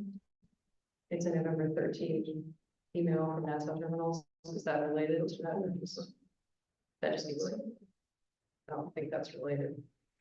Mm-mm. Okay. All right, so the next step is the, get back to the agenda. Okay, so the commissioners' reports. Port security, Commissioner Nelson, please.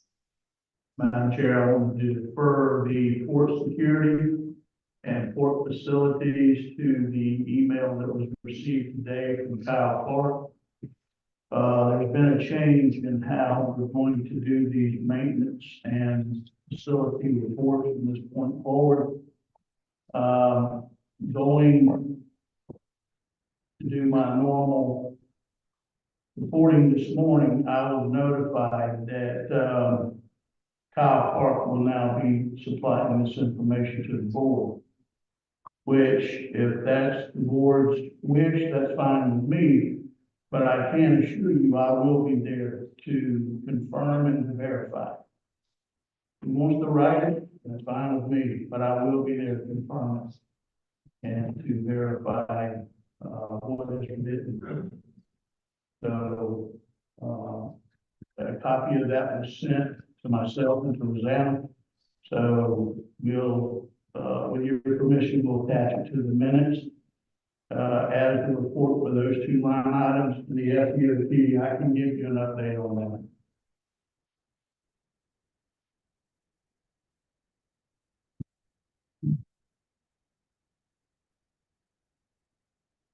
Well, I believe, we don't have your reporting and visiting with, Well, to me, it's not interruption, but it was very suspicious that I was with Mr. Clark on Monday, and this was not mentioned. It's when I went to put the report together this morning, which I do that, intentionally to bring the board the most recent information.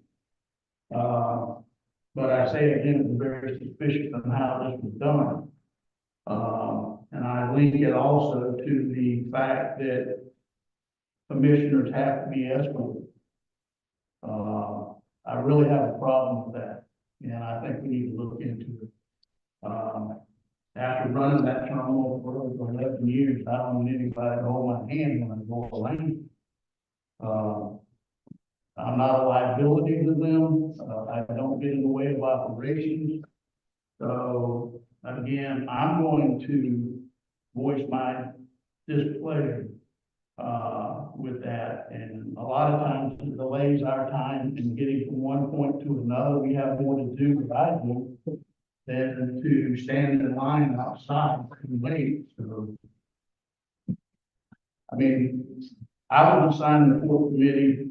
They want to do the write-ups, that's fine. But like I said, there's something that just don't sit well with me. what's your access, why is it that you're restricting access to Commissioner Nelson? What's the rationale?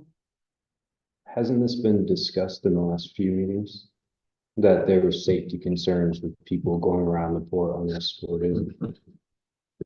And I thought that there was sort of a general understanding and consensus on why that was happening. Commissioner Fuller, you should be with access to the port. And can you validate the safety concern, or what is your role procedure for visiting? I don't see the safety concern, you know, going to the port to see what the activity is. The activity, you just be careful if you're going to certain places. I don't go on just to drive around the port, look at everything most of the time. But do I have for an escort to go with me? But there are certain times when I think we need access. And it shouldn't be restricted. For a long time, I know it's a safety concern, but now there's heavy traffic, I might wait till another time. Do you normally notify someone that's out before you visit the port? I do, but I don't know. I don't even think I need to do that. I don't. To be honest with you, and I'll say the reason why I said that. Because for 11+ years, I was the operation control manager. When Danny would call me, or if Danny just showed up at the gate, Danny was admitted, Mike Cole was admitted, whoever showed up was admitted. And they called you. They let me know that they were on, but I didn't go out there and jump in the truck with him. I didn't follow him around. They knew the procedures and the policies, and there was no need for that. To me, again, and I'm gonna reiterate it, like I said, when I see things that don't fit the norm, they're suspicious. And like I said, I'll let him write them up, that's fine, he can send it to me in email form, but I will follow up. When in doubt, check it out. That was one of the reasons that Mr. Forward and myself have both paid for the equipment so that we could go to work whenever we wanted to. We have the proper safety items to get on good work. We have our own, we have our best. And I don't, our board, we shouldn't be denied access. The last month, when this topic was brought up, it was said that the reason for that was for the safety reasons. But it wasn't said then, this is what we're going to do from now on. She's gonna have to come to Blue House first, check in with us, and we'll give you an escort. Because, like Ray said, he's going up there and looking at specific items. That the time you have to wait for an escort, I don't wait for an escort, I mean, we check in at the club, at the security check, we write our information down, I've got my identification, I've got my equipment bag. I've got everything I need. You should be having access. I definitely noticed they have a way with a big truck. Yeah. But here's my point, until the last two meetings, when I started having back-to-back conversations with Mr. Hyle, and things were being pointed out, not adding up. Then all of a sudden this comes up, if this would have been a safety issue, Madam Chair, why wasn't it a safety issue in July of 2022, or February of 2023, or December 2023? Why after these two back and forth that he and I had, did this come about? Now, again, if you're gonna be consistent from day one. Don't be consistent 20 months later. And, again, I'm not gonna sit here and play politics with this. I'm gonna call it wrong when it's wrong, and this is wrong. This is not right. We should not be limited where we go and how we go out there. As long as we've got the federal credentials to get us on that terminal, we should be able to go anywhere we want.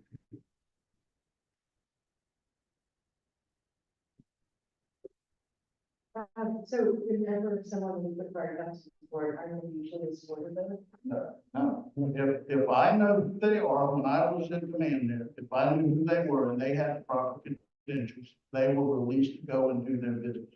And that applies to people who are not employees.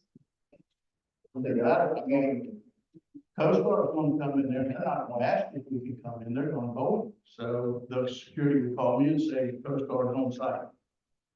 Okay, I got it. And we would move on with our business. Do you work with me? Absolutely. Absolutely. Um, And like I said, I was there Monday with Kyle, and we were doing a walk around, and when I sent him the information, I told him specifically what I wanted to do. It seems to me that the request to the report are reasonable, and they're providing notice for the most part, and they're wearing PPE and they're behaving, the way OPA commissioners should behave. It's actually showing a good measure of diligence. So I'm not very support for this new process. There's no reason for it. And my only response, commissioners, is nobody's rejecting you access to the port. We've just asked to provide a safety escort. I mean, that's it. And I've only done it 2 times. You know, the first one was with Commissioner Nelson and Patrick when you showed up. To me, from my perspective of that walk around, I mean, I was there waiting for you when you got to the gate. We took off, I jumped in your truck, we got out, put all our PPE on. I was there to answer questions. I felt that I was providing a service and being helpful. Now, I mean, it seems like maybe just a matter of principle, because even on our visit this week, Commissioner, I felt like it was helpful for me to say, hey, I'll follow up on that. Here's what we're doing here, and just be there to answer questions and also be an extra set of eyes when it comes to looking out, being safe. So I mean, from my perspective, I don't feel anybody's being restricted. I think we've identified a better way, a safer way to access the port and to have people working within the port. You know, Commissioner Fullwood, all the respect, but going back to what you said, your first comment was, I don't see an issue. I don't see a safety hazard. That's the problem. Nobody walks into a port to be killed. But the reality is it happens. That's not. And I just I don't respond. think that I can identify what a safety issue might be when I drive on the port. Now, this particular incident, I went to the guard shack, she said, I can't let you in, no, that's what. I questioned that, because we got to call up the office and have somebody go down. Well, you weren't there, Greg was not there, so it took 10 minutes. The meeting I was over to was almost over by the time I got there. And just took a right and went straight to the warehouse, the building that we were Sure. looking for the customs house. There was no issue. And I'm sorry that in your case, And you were he said, slow. you got it. I mean, he didn't go with me, he just said, okay, go ahead.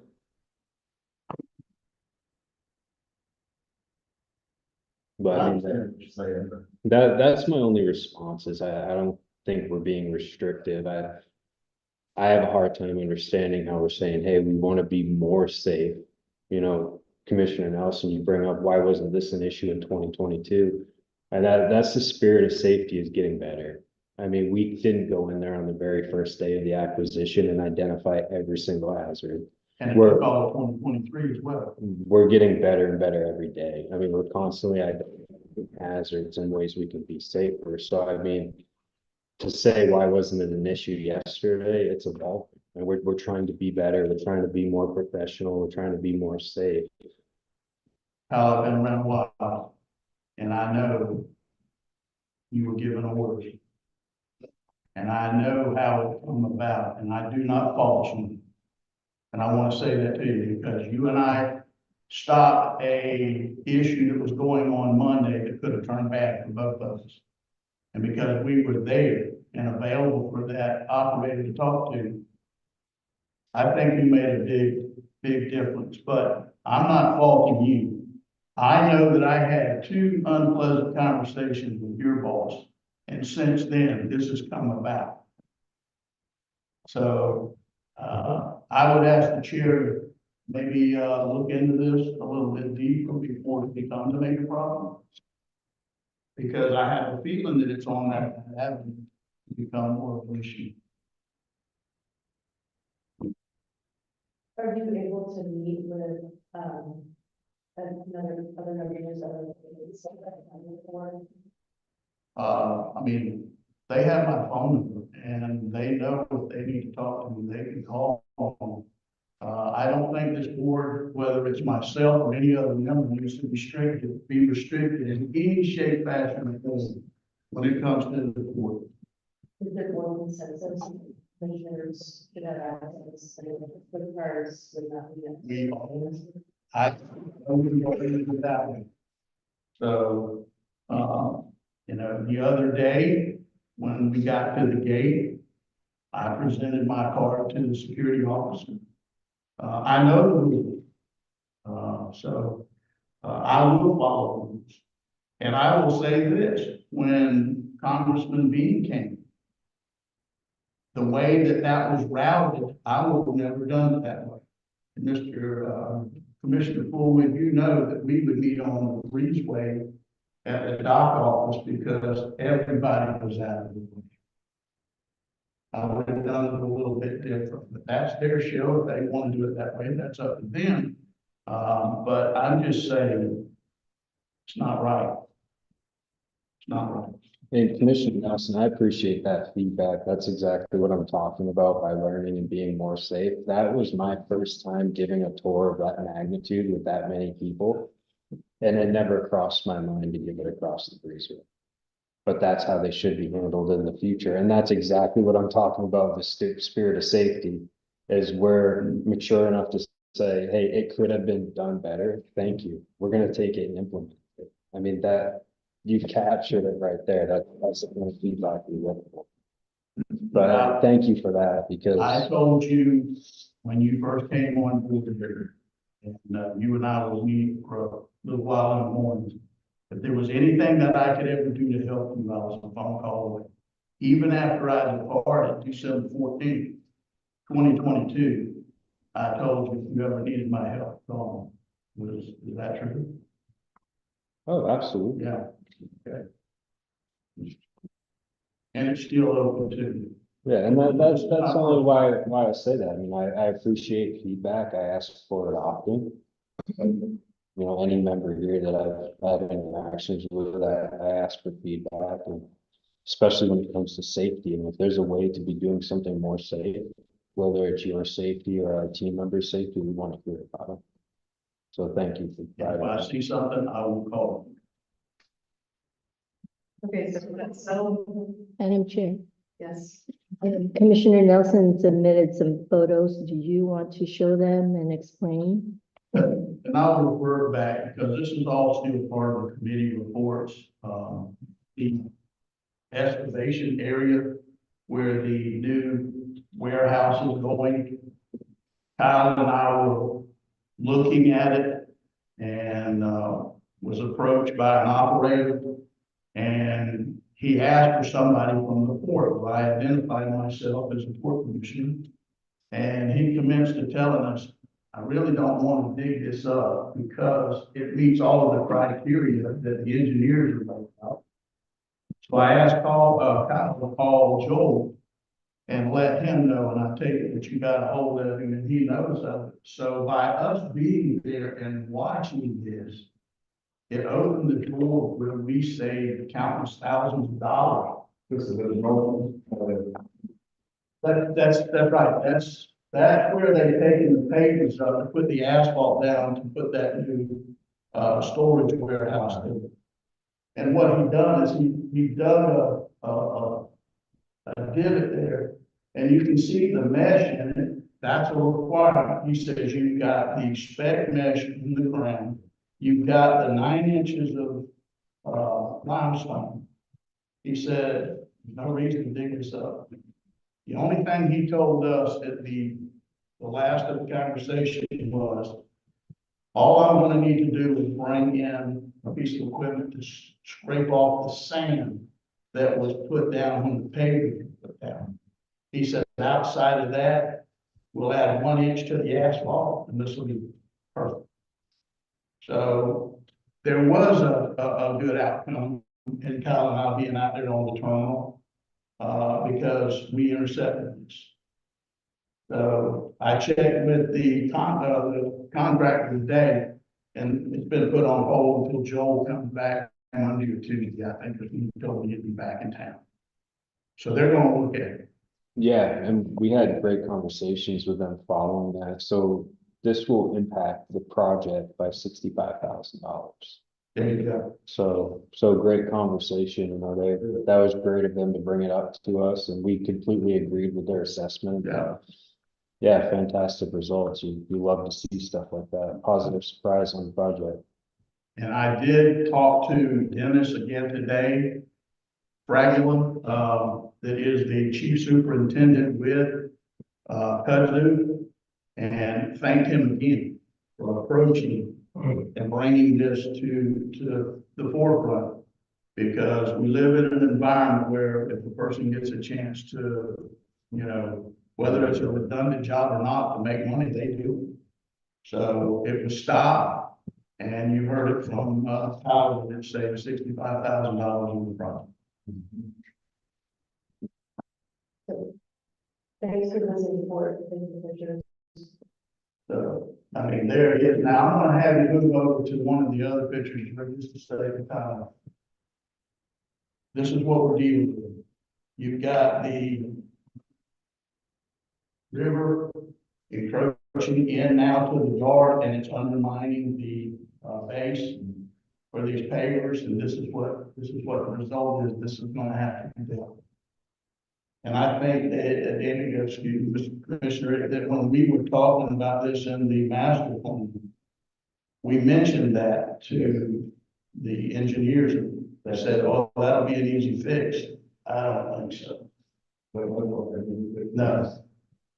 Doesn't look like an easy fix. So again, But this particular section would be included in the resiliency plan also for repair and changing the way the water comes in, I believe. But that it's bad, and it's actually getting as wide as it is. So that's something we're gonna have to get a hold of and to deal with. So, Okay. Good. All right, so the next item I believe was for, Commissioner Colwood, you might have seen over, Army Corps. which one? Army Corps, I think we also. Yeah, Army Corps of Engineers. I got a letter, email from Bo Corbett, project manager for the Corps of Engineers, Army Corps of Engineers, and he let us know that, want to send an acknowledgement that Permian Harbor's fiscal year 2025 president's budget to receive $3,889,000 to conduct maintenance credit. Depending on the amount of shoaling in the channel, we will make an assessment regarding when will be the best time to initiate the next maintenance credit. He'll be in touch and let us know as soon as we get money.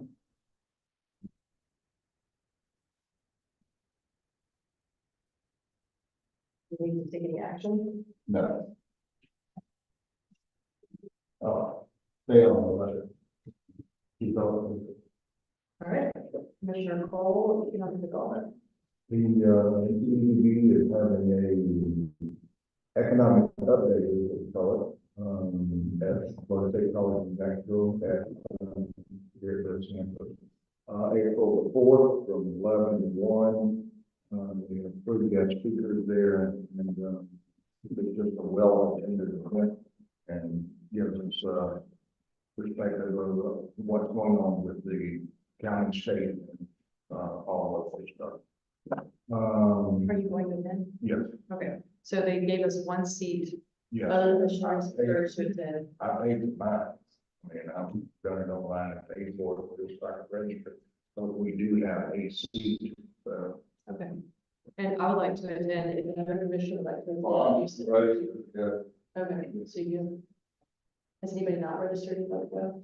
I mean, that's right. Do you want to use the free seat? If you're willing to, and I'll pay for all the login. I posted a notice of gathering. Awesome. But, I think the deadline's coming up, here already, but, yeah. Yeah. That's all I got. Okay, and then, the emergency management or? I've not had anything, but we do have, an event coming up with the sheriff's department. April 6th, it's called Leapers Jeepers. It starts at the fairgrounds at 8:30 and it goes until 2 o'clock.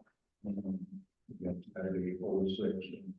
There will probably, when it's all fundraising for kids, there was probably close to 200 people there last year.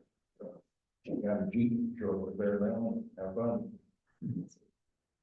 Okay, so TPO is next, and I wanted to share with you all, the meeting is tomorrow, and there are some items on the agenda for consideration. So the TPO bases their funding and participation on per capita population. And so our population is growing. Our increase for this year is, so we were at 100,763 population. Clay County by comparison is 231,000. St. John's is 315. Duval is 1,051,000. So we are 5.9% of the TPO population by county high. And so our assessment will go up. And that number is going to increase by $1,239. And the OPA's share is 1,574. So the increase for Nassau County in total is 1,239, but OPA only pays as a total assessment, which is 23,000. We are only going to pay 1,500. And just to give you a little color, we have 2 seats in Nassau County. So if you think about that 6% pie, Nassau County gets a seat through Ocean Port Authority and then a seat through the Board of County Commissioners. A very good relationship with the county staff that attends the TPO meetings and they attend the TAC meetings and report in. And we have a good track record in Nassau County of getting funding to all different parts of the county and also getting impact projects. So there's an $8.14 million allocation that is in a priority project for a trails project, which is, I believe it's on the island, Simmons Road Trail that goes over Hickory Street. And the idea is that even though we're only 6% and we pay a small amount to TPO, that instead of getting a 6% project, that we would maybe have a couple of years, we don't have projects that are big, and then we have a big project. And so the model really does work out of collaboration with the board and transparency that Sheffield was great to work with. So on that note, I have escalated the old Nassauville Road to the Shade Bridge State Road 200 complaints that Commissioner Woolman brought at the last meeting. And I shared those with our courthouse representative's office and also with TPO. And that project is slated for 2025. And what I would ask for is, you want to do a letter, but if there was a way for us to request, and I'm happy to carry this to the meeting tomorrow, that they do some sort of resurfacing, that would be a temporary patch. Right. At least.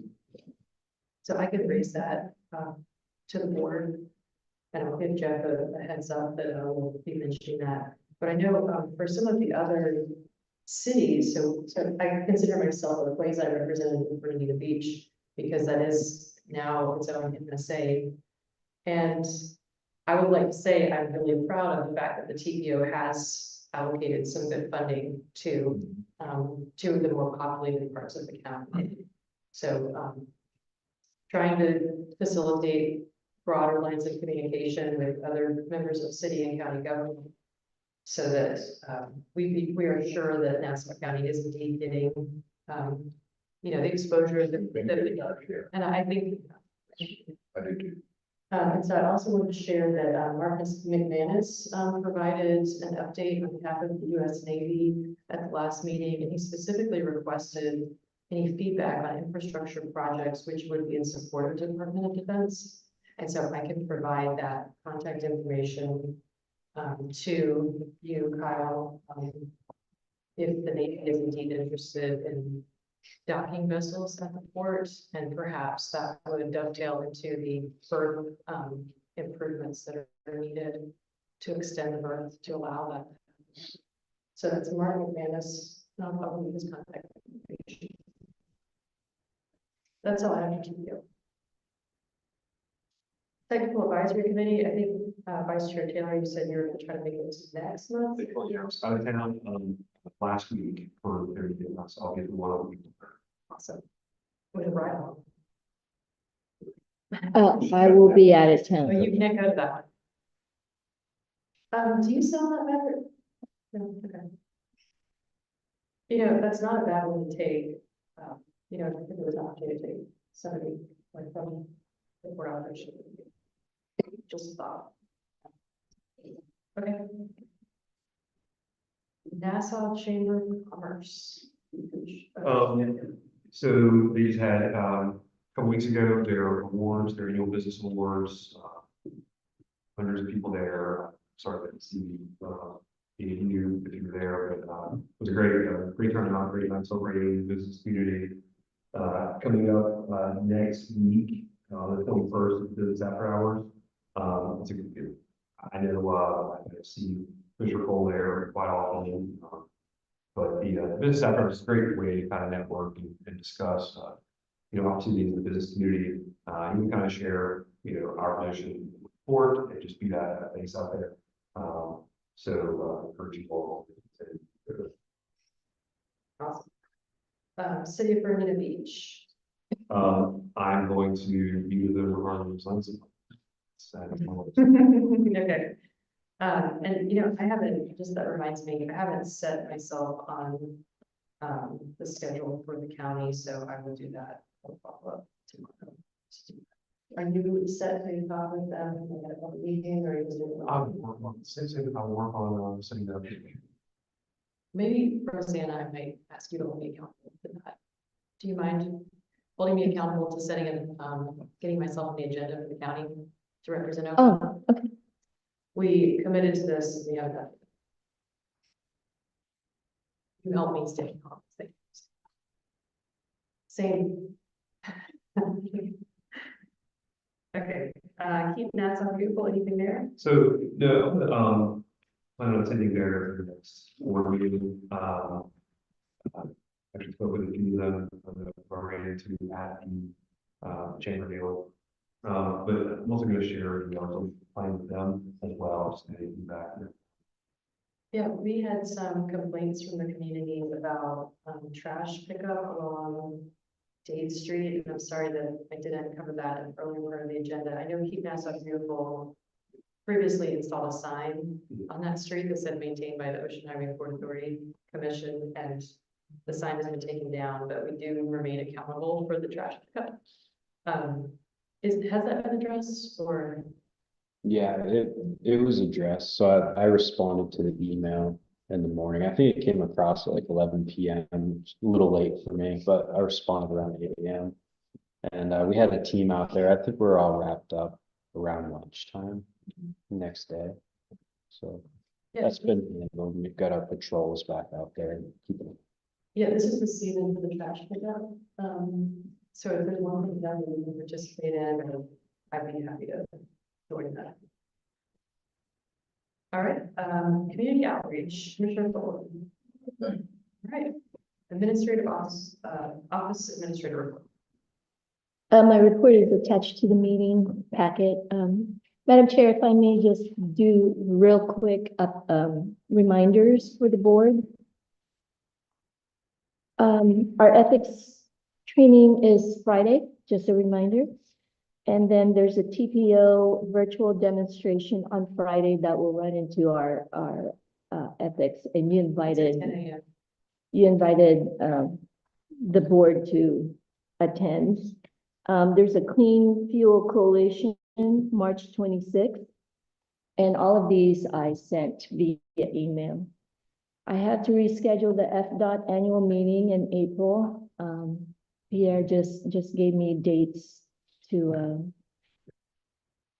reschedule that. And then there's a PIDP webinars series starting March 14th. That's tomorrow. And again, I sent that email to the full board. Okay, I didn't have a PIDP one on that.